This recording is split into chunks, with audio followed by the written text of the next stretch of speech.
ሁለተኛ ሚስት ሆነሽ ገብተሽ የሰው ትዳር አፍርሰሽ የልጆች አባትን በትነሽ ጠንካራ ሚስት ጠንካራ ሁለተኛ ሚስት ሁለተኛ መሆናችን አታሸማቁን ምናምን ባሌ ጀነቴ እያልሽ እዚህ እየመጣሽ አትለፍልፊ። ፕላስ እዚህ ጋር ባሌ ልጆቼ ትዳሬ ብላ ቅርጿን ያልጠበቀች የተዘናጋች ወይ ጸጉሯን ያልተሰራች ራሷን የጣለችን እናት ቀምተሽ ሁለተኛ ሆነሽ ገብተሽ ዛሬ ላይ መተሽ እዚህ ጋር ፕላትፎርም ላይ እንደ ኖርማል ነገር አታውሪ።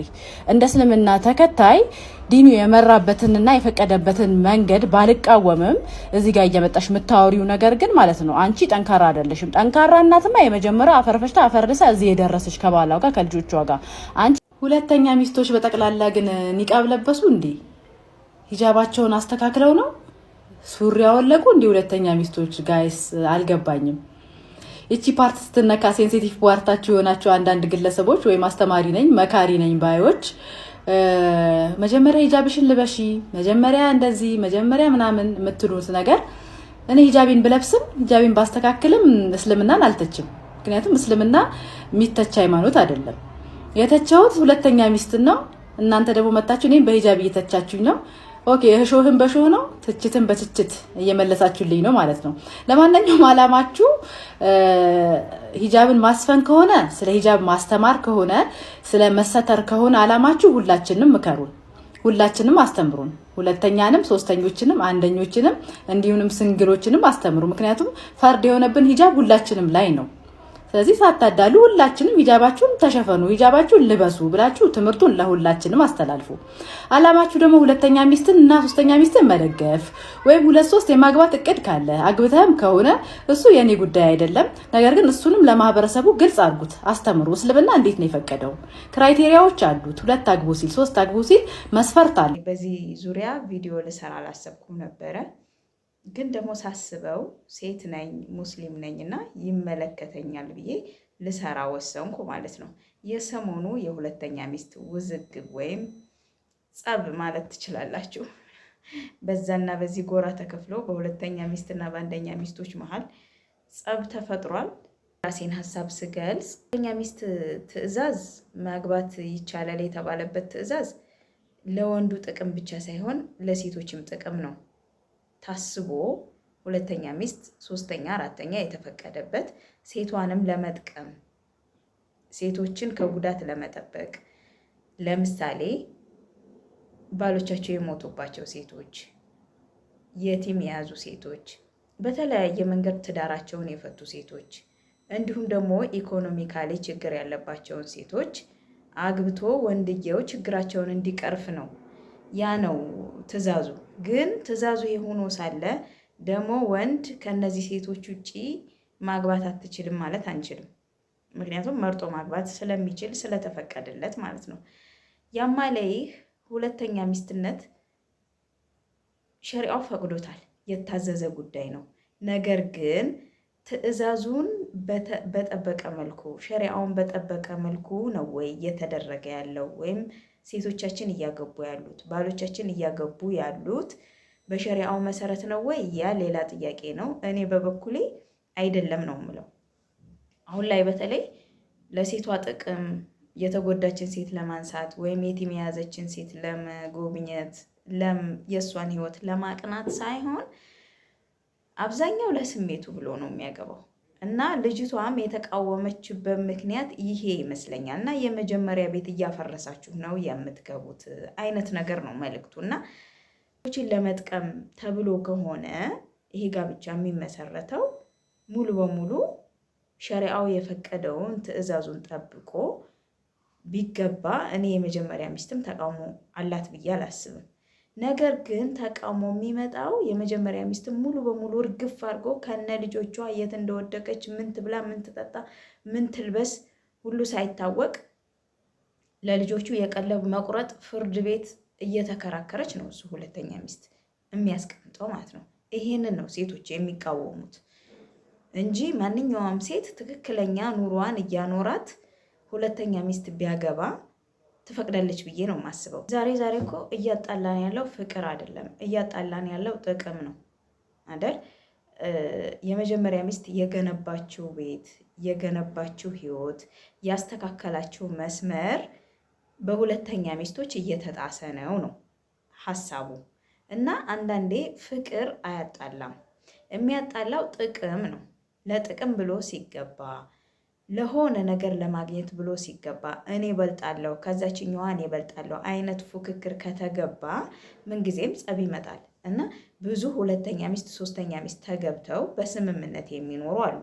አንዷን ከአንዷ አንቺ ትበጭ እየተባባሉ ማለት ነው። አሁን ላይ ደግሞ ያ ነገር እየቀረ ነው፣ እንደ ሸሪዓም እየተረሳ ያለ ነገር ነው። እንዲሁም የመጀመሪያ ሚስት ተቀምጣ ሁለተኛ ሚስት ተገብታ ሌላ ሶስተኛ ሚስት ሲገባ ጸብ የምታነሳው ሁለተኛ የተገባችው ናት።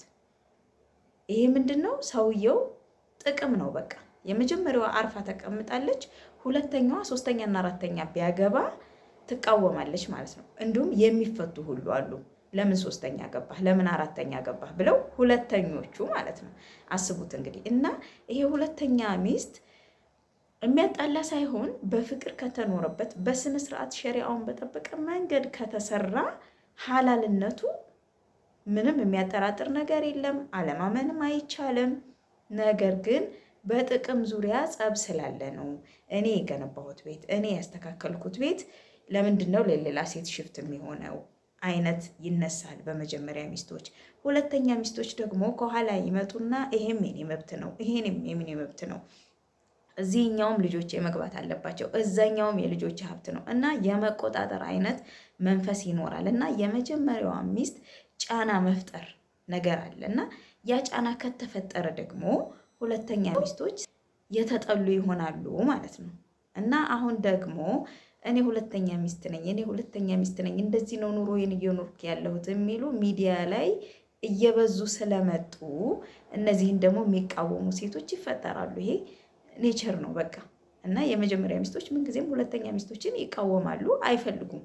ማንም በባሉ የሚደራደር የለም። ግን ደግሞ የሸሪዓ ትእዛዝ ስለሆነ ማንም ምንም ሊጥሰው አይችልም። ይሄ የወንዱ ሚና ምንድን ነው መሆን ያለበት? ሐላል የሆነ ሸሪዓውን የጠበቀ ያችንም ይችንም ሳያዛንፍ በኩል መልኩ የማስተዳደር ግዴታ አለበት። ያንን ከተገበረ ሴቶቹም ይጣላሉ ብዬ አላምንም አላስብም። እና አንዳንዴ ወንዶች ድህነት እየያዛቸው ነው እንጂ ሀብት ከመጣ እንኳን 2 3 4 የማግባት ፍላጎት አላቸው። ይሄ ግልጽ ነው። ሴቶቹ ደግሞ እርግጠኛ ነኝ ማግባታቸውን ሳይሆን የሚፈሩት መበደልን ነው፣ ፍቅር ማጣትን ነው። ይህን ካሟላላት፣ ካልበደላት፣ በኑሮዋ ካመቻቸላት፣ ፍቅር ካላሳነሳት፣ ልጆቿን በስነ ስርዓት የሚያሳድግ ከሆነ ቢያገባም ቅሬታ ቢኖራትም ባትስማማም ትጨክናለች ብዬ አላስብም። ምክንያቱም ብዙ ሴቶች እየተገበሩት ስለሆነ ትክክለኛ ሀቀኛ ባሎች ያሏቸው ሴቶች ሁለተኛም ተገብቶባቸው እየኖሩ ነው፣ ስለማያጎድሉባቸው ማለት ነው። አሁን የመጣው ግን የቅንጦት አስተሳሰብ፣ እነከሌ ስላገቡ፣ ጓደኞቼ እንዲህ ስላደረጉ እኔም አደርጋለሁ የሚል መንፈስ ስላለ ገንዘብ ኑሮት ሳይሆን የሚያገባው እንዲሁም ከሴቲቱ ገንዘብ ለመቀፈልም የሚያገባ አለ። ይሄ ግልጽ ነው። እሷ የደከመችበትን የለፋችበትን ነገር ይዞ ደግሞ ሌላ ሴት የሚፈልጋለ። ያ ላይ ነው የሴቶች ተቃውሞ እንጂ ሙሉ በሙሉ ለምን አገባ፣ ሸሪዓው ለምን ተተገበረ የሚል ሴት ኑሮ አይደለም፣ ያለም አይመስለኝም።